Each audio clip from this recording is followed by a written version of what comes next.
Welcome to Burlap Teachers. Enjoy the video. You start by preparing for a clean reinstall because leaving dev or beta rings generally requires it.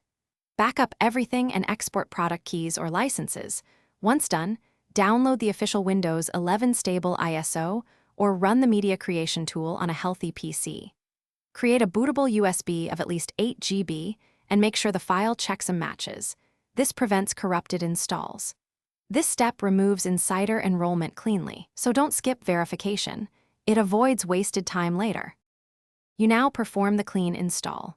Reboot, enter BIOS or UEFI and set USB as first boot device.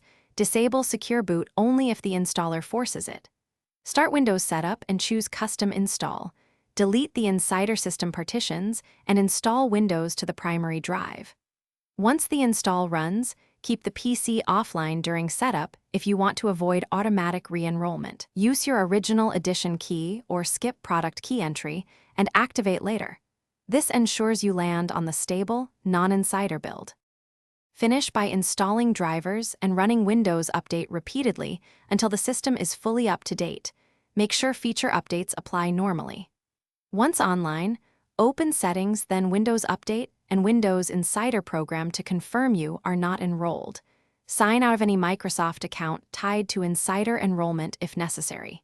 If you still see preview builds, retry a clean install using the stable ISO and remove any linked Microsoft account enrollment. This single reinstall is the only reliable way to stop insider builds. Thanks for watching. Consider subscribing if this video helped you.